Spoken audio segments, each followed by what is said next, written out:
Hello, everybody. I am not Joe Wright. I'm John Horn, the host of The Frame on KPCC. So thank you all for coming out. But here is Director Joe Wright.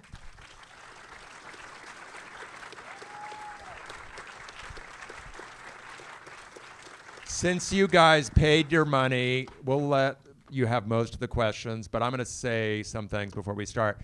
But I will just say, Hello. when you have a question, make it a question, not a speech, and don't offer Joe a screenplay or something like that. So I want to set some historical context here for Operation Dynamo. Had it not succeeded, you and I would probably be having this conversation in German or some other language. When you're thinking about ways in which that period of history has been taught and what you had learned about it, did you feel that Anthony McCartan's script told you something that you didn't know? I went to a inner city London school run by a Labour council, and so we were taught the history of the trade union movement. We weren't really taught this stuff at school. So you know, it's what I've learned since. I mean, I think Churchill is revered and lionized in Britain to such an extent that you don't really have any sense of who he was. He's this giant kind of bronze statue on a plinth overlooking Parliament Square. And so for me, the idea was to bring him down off that plinth and meet him face to face as a human being. And I think by doing so, I was able to learn more from him that way rather than from this kind of icon. When you first encountered Anthony's script, which was written on spec, was there something that jumped out to you in terms of the way in which he was approaching the story that you thought gave you a way as a filmmaker to not only tell this history in a new way, but that there was a language to the screenplay that you could embrace, not a visual language, but a language of speaking and of words that you found attractive? Yeah, I mean, I think it's a film about words, really, and it's about the power of words to change and shape history, which is something quite lacking from leadership these days, I find. Theresa May comes up that short. She does. No, Yeah, she really does. And Boris Johnson comes up that short, and they all, I mean, you know, and they don't even write their own speeches now. You know, other people write them for them. So you know, it was a script. Also, I was very keen to just do a drama, a very pure drama, and I found that I laughed for about the first half, lots, and then I cried at the end, and I found the story to be very intimate, and I was interested in this kind of intimate character study. When you are thinking about what film you want to do next in a career, how much of the decision to do the next film is predicated by the experience of the previous film? And has that been true in your career, that you want to go from A to B, C to D, and was there something that you had done that made you more attracted to the story, or conversely, maybe more fearful of it? Is that a leading question, John? That's right. I had just made a film called Pan, which I was really proud of, but everyone else hated. And it lost about $100 million at the box office, and that was painful. And I, ouch. And I joke about it now, but it was a bad time, and I thought about giving up and doing something else, becoming a carpenter or something. I like woodwork. Do you know how to do carpentry? Yeah, no, Okay. I like woodwork. And I had a kind of crisis of confidence and a lot of self-doubt. And then this script came along which showed me that doubt was a key component in the attainment of wisdom, and that wisdom was a key component in leadership, and that you could turn such a negative experience into something positive. And so that's what I decided to try and do. And amazingly, I kind of gave myself over to it. You know, I stopped trying so hard, and I just gave myself over to the story. And surprisingly, or maybe just not surprisingly, when you let go of control, you suddenly find you have so much more control, and you suddenly the rewards are so much greater. When you are thinking about how you're going to cast it, and then, well said, it's almost impossible to imagine anybody besides Gary Oldman doing this performance. But at the time, there are probably other actors who other people are thinking about. And how quickly do you settle on Gary as your choice, and how quickly does that choice become reality? Because it's a daunting assignment for an actor to take on a part like this. I must admit, having kind of thought about the themes of the script and enjoyed the story, I then kind of thought, okay, put my producerial hat on and thought, would I go and see a movie about Churchill? And I was not sure that I would. Especially if it had one of those old classic British actors. And I mean, God love them. But then I had the idea of Gary Oldman, and I realised that I would go and see a film with Gary Oldman playing Churchill, that he was a hero of mine since I was about 14, and I think he's about the best actor of his generation. So we approached him. He laughed practically in our faces. And then I came out to LA to meet him. I was incredibly nervous. And in his manager's car, is Doug here? No. His manager's Does that make the story better or worse if his manager's here? No, it makes it better. Well, I can say he's not here, though. He's got this hideous car, and and he drove me to Gary's house, and he's quite a kind of larger-than-life character, and he said Gary's very nervous, and I was like, it's Gary Oldman, don't be ridiculous. And I went to Gary's house and found that actually he was nervous, and I was nervous, and but I realised that my job was just be to give him as much love as I could possibly give him, and make him feel supported and strong, and so that's what I did.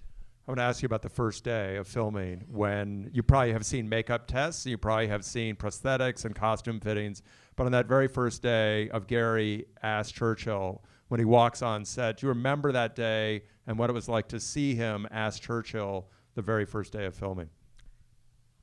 Yeah, but I mean, we'd been through a process of 6 months of makeup tests, and very, very kind of. I mean, we spent a long time getting that makeup right. At first, the makeup was too much. He looked like he had a kind of raw chicken on his face. It was really disturbing. There was a band that used to put raw chickens on their faces, wasn't there? Punk band. Anyway,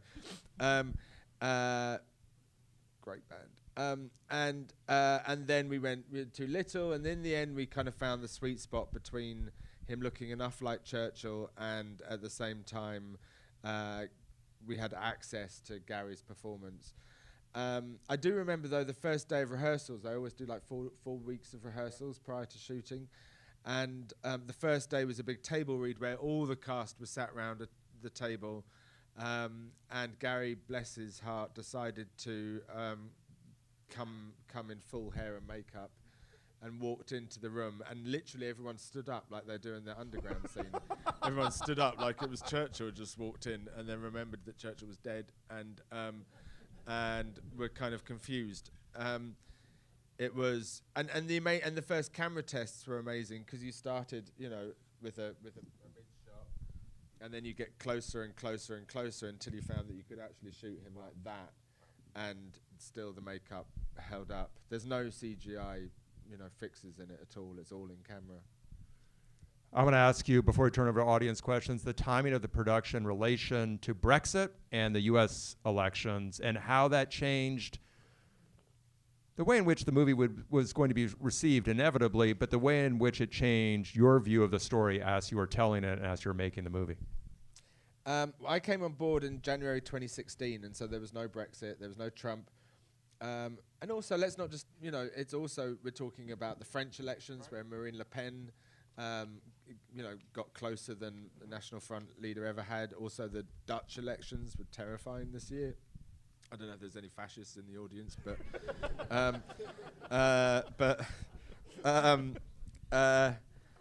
but excuse me if there are. But so it was scary, and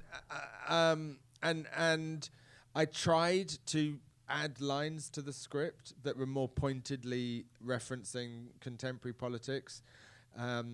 Personally, I think Brexit is a complete disaster, and so and Churchill was one of the first politicians to ever raise the idea of a European Union.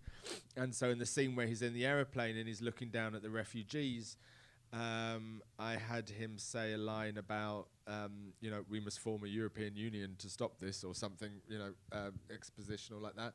And it didn't really work. I kind of realized that actually, as soon as I started being didactical, preaching, it stopped feeling true. And actually my job as a storyteller is to present a set of questions, and respect the audience enough to allow, to have them find the answers themselves. That's not my job. But it is interesting. It's kind of, how it's. I've been traveling all over America with this movie, and also Europe, and I've never seen such a level of resistance, and so that makes me optimistic and hopeful, because when we've had other kind of further right wing or crazy leaders, there's been a sort of apathy, but it feels like there's a level of resistance now that really excites me, and I find America actually a really exciting place to be at the moment. So, and Churchill resisted, right. And that's the point. He's a leader who saw the threat of Nazism, understood it for what it was, and kicked and screamed for 10 years before the war in resistance, and then resisted at this hour. And to me, for all his flaws and all his he got a lot of things wrong in his life, not least his position on women's suffrage at the beginning of the 20th century, or Indian independence, or the Gallipoli campaign. All these things he got wrong, but he got this one thing really, really right. So he'd be tooling around West LA with the resist bumper sticker, were he alive today. Okay, I'm going to take questions. Again, the more we can get to, the shorter the questions are, or the other way around. Right here, go ahead. Stand up and be heard. You can stand up, come on, if you can. Hi. You did a very good job with this movie. You should be proud of yourself. Thank you. And Gary Oldman did a fantastic job, and I really hope he wins the Oscar. He deserves it. Thank you.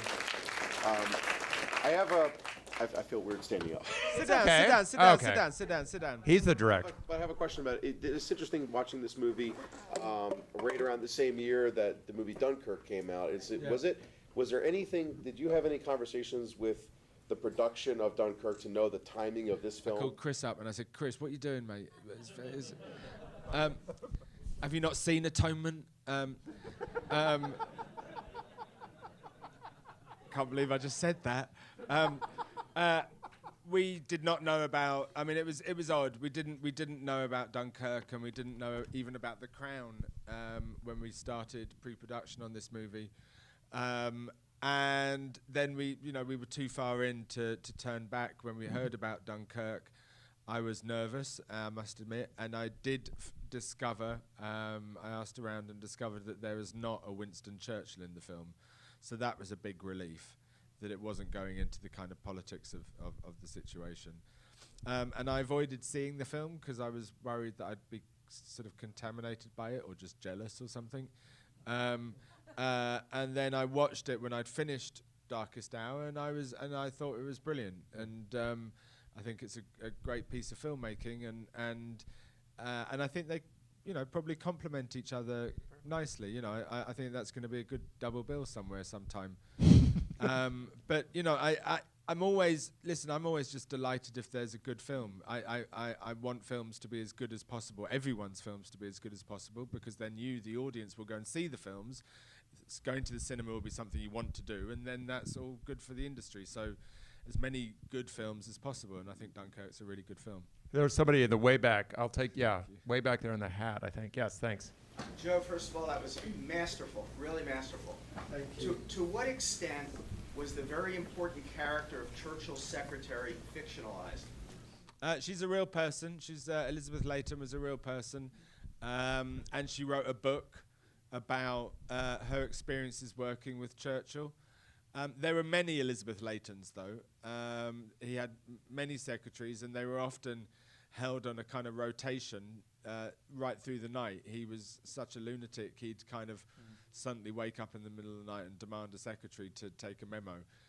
So these women, they were all women, worked incredibly hard and were a vital part of the whole war effort. I've never been very good with men, no offense. I've alienated fascists and men now, but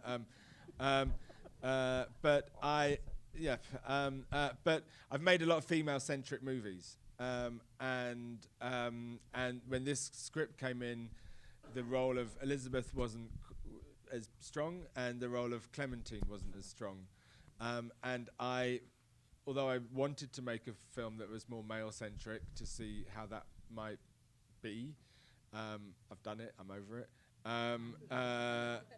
It was important to me that the women should be put front and center in this movie and that we should hear their voice too.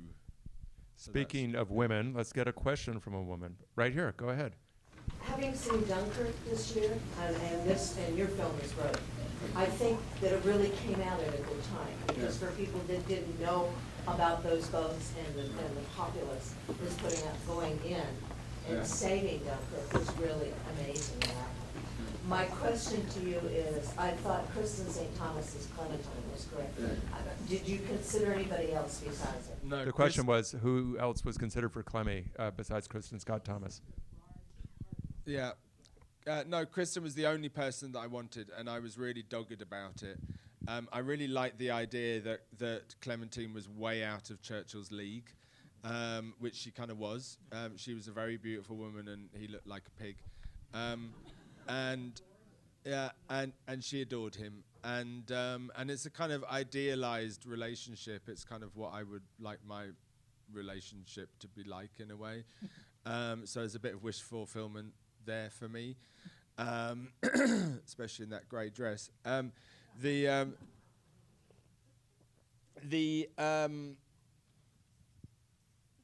She at first declined the role, and I refused to take no for an answer, and I went and stalked her in Paris. She lives in Paris, and I practically doorstepped her. It was probably a bit inappropriate.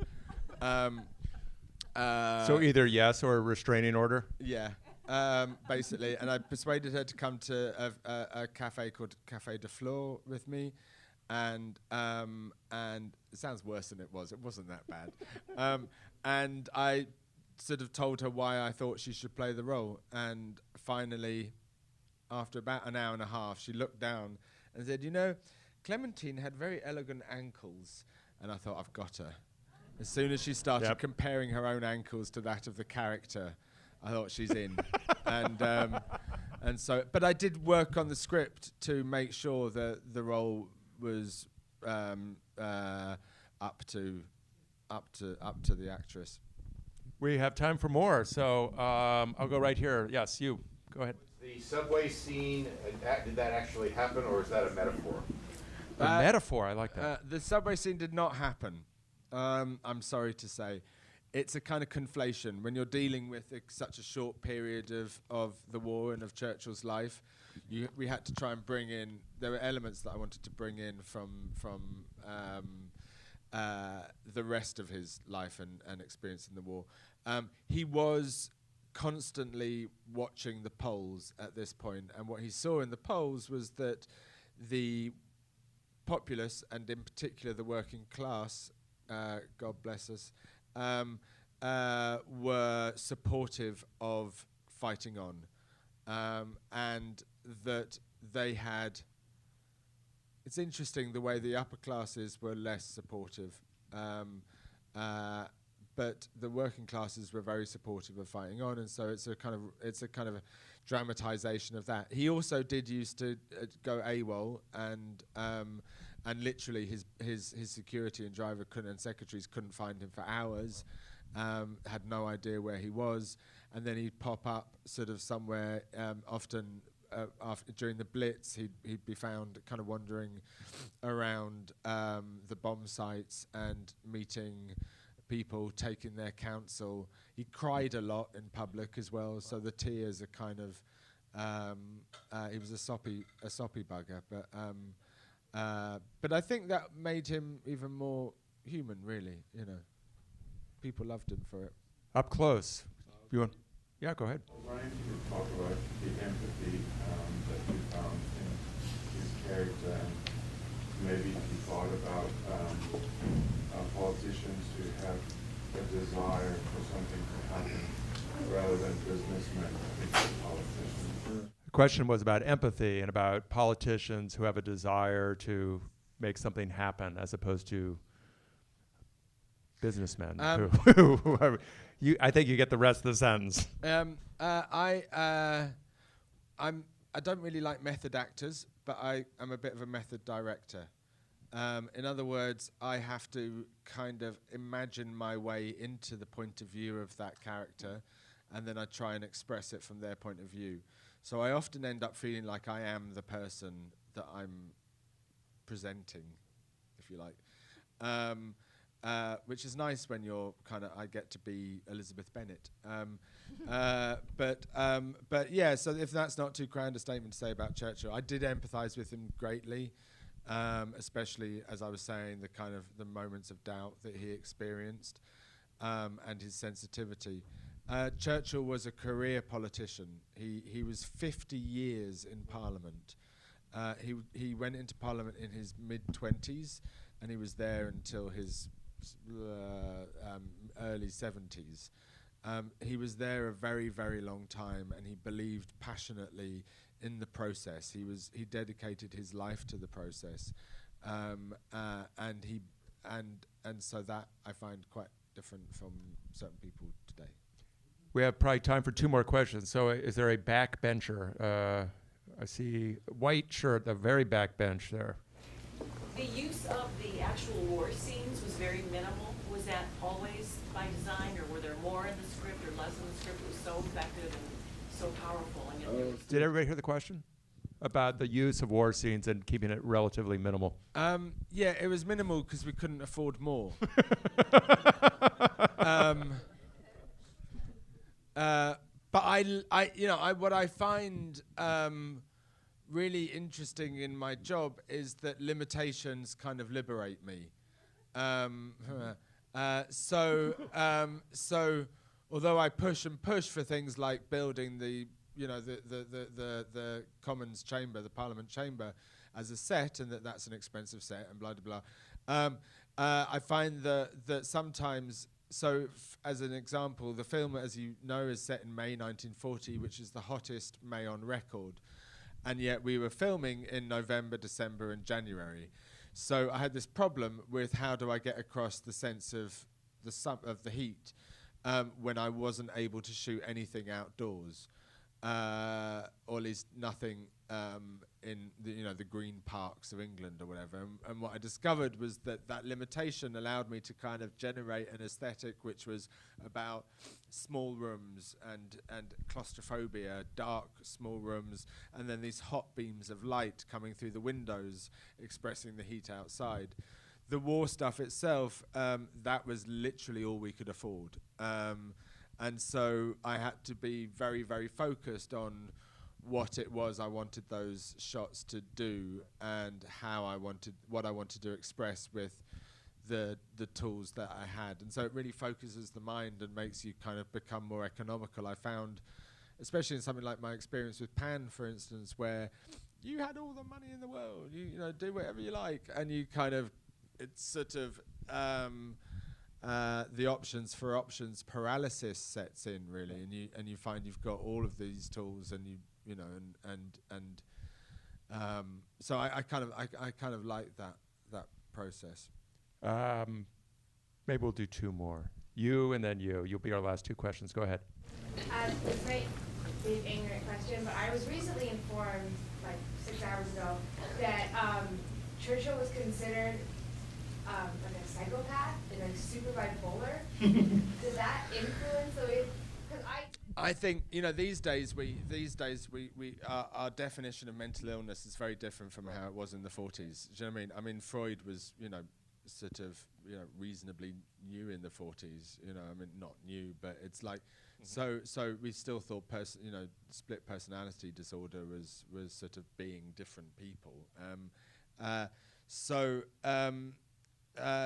he was never diagnosed with anything, but from what I've read of him, I would possibly, in my contemporary head, call him bipolar, in the sense that he was incredibly manic at points. His brain moved at like 500 miles an hour. No one could keep up with him. He'd come out with these crazy ideas that he thought were genius. I mean, really crazy ideas. And that a lot of his ministers and advisors spent, you know, 99% of their time trying to persuade him that, you know, that his ideas were not going to work.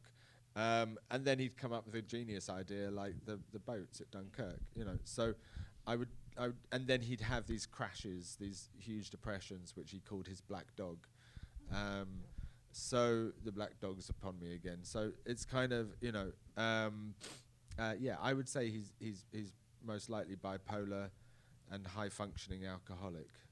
So not an ignorant question at all. Okay, No. so last question. Go ahead. There was a scene where Churchill finds out about Elizabeth's brother that's at Dunkirk, and there's like a long silence. Was that your creative choice, or was that in the script? That was my creative choice. So Well, the question about... go ahead. th- Yeah, repeat it. the scene where Elizabeth Layton and he finds out about her brother, and there's a long pause, and whether that was my creative decision or not. Yeah, I think it was, and I think I wrote the line, I'm just looking at you. I don't know where that came from. But I like the idea that the whole film broke down and stopped at a certain point. The film has this momentum, I wanted it to play like a kind of political thriller and have this kind of, you know, urgent momentum. And then I like the idea that at that moment, everything stops and it's like the film stops. And he's stopped and his energy's stopped, and all he can do is look at this beautiful face and be dumbstruck by it and not know how to move on, and the fragility of her face and and also most importantly the strength in her as well, you know. We could keep talking, but there's another movie coming in. So thank you all for coming out and Thank you. supporting Thank you very much. Darkest Hour. Thank you.